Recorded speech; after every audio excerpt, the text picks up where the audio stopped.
इस वीडियो में हम स्टडी करेंगे जीबीपी जेपीवाई के पेयर को और वीकली और डेली के टाइम फ्रेम को डिस्कस करेंगे, जिससे हमें वीकली और डेली के बायास और डायरेक्शन का क्लियर हो जाएगा। अब यहाँ पर देखें, यहाँ पर सेल एनगल्फिंग थी और ये वीकली हाई था एक, तो ये वाली कैंडल इसको रीटेस्ट करने गई सेल एनगल्फिंग को, जो कि वीकली हाई पे थी। ठीक है ना।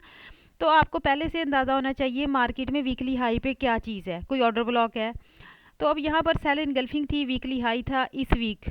तो अब इसको इसी को आप डेली टाइम फ्रेम में देखें, वीकली हाई को, और इससे आपको 5 वीकली जो 5 कैंडल्स बनती हैं एक वीक में, उसकी बायास और डायरेक्शन का आपको इजीली समझ आ जाएगी। अभी यहाँ देखें, यहाँ क्या हुआ था, ये देखें, ये एक ऑर्डर ब्लॉक था, इसका स्ट्रक्चर एमएसएस डे, ये डेली का टाइम फ्रेम है, डे में शिफ्ट हो चुका था, ये देखें।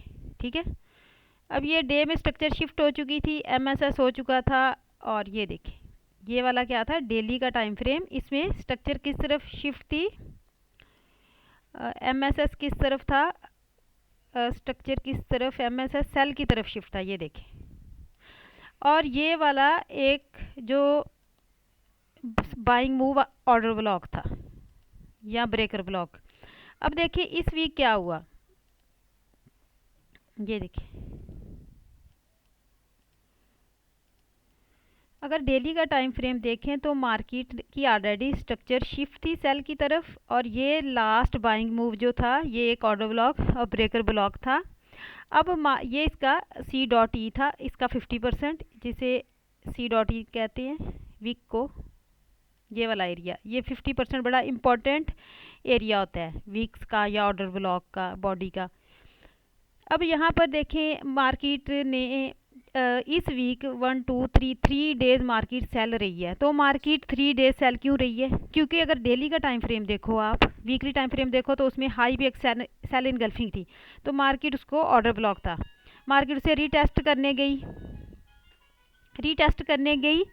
और मार्केट को जब डेली के टाइम फ्रेम में देखा तो मार्केट ने एमएसएस स्ट्रक्चर शिफ्ट सेल की तरफ की हुई थी, वहाँ पर जो लास्ट बाइंग मूव था वो एक ऑर्डर ब्लॉक था, उस पर हमने ये गैंग बॉक्स लगाया, तो उसका 50% एरिया बड़ा इंपॉर्टेंट था। अब मार्केट ये देखे मंडे को बाय गई और इस ऑर्डर ब्लॉक को, वीकली ऑर्डर ब्लॉक को जस्ट टेस्ट किया। ट्यूसडे की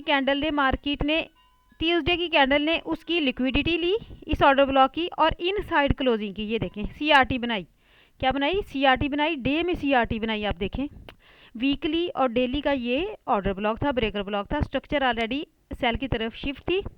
और यहाँ पर देखें मार्केट ने मंडे को जस्ट बाय मूव दिया, एक मंडे कैंडल बनाई, और इस ट्यूसडे को मार्केट ने उसकी लिक्विडिटी ली और वीक लगाई, तो ये सीआरटी थी। ये देखें डे में मार्केट ने क्या बनाई, सीआरटी बनाई।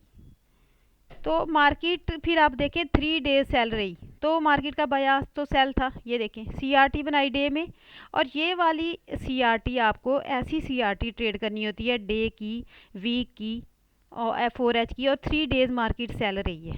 कितना अच्छा मूव दिया है मार्केट ने, कितना क्लियर मूव दिया है, ये देखें 3 डेज मार्केट सेल रही है, क्योंकि मार्केट का बायास वीकली सेल था। मार्केट वीकली और डेली के ऑर्डर ब्लॉक से सीआरटी बना के, डेली की सीआरटी बना के रीटेस्ट करके ऑर्डर ब्लॉक को वीकली हाई से स्ट्रक्चर शिफ्ट थी सेल की तरफ, ये देखें। तो मार्केट, इसलिए मार्केट का बायास सेल था, 3 डेज मार्केट जीबीपी जेपीवाई में सेल रही है। तो इस तरह आप इतनी बड़ी मूव स्विंग ट्रेड पकड़ सकते हैं। ठीक है, सिंपल डे की सीआरटी थी, weekly breaker block order block के रीटेस्ट पे बनी थी, स्ट्रक्चर ऑलरेडी सेल की तरफ शिफ्ट थी डेली के टाइम फ्रेम में। तो 5 वीक की 5 डे कैंडल का मोमेंटम डायरेक्शन आपको क्लियर हो जाती है इस तरह से, डे की सीआरटी से, वीकली ऑर्डर ब्लॉक से, सिंपल।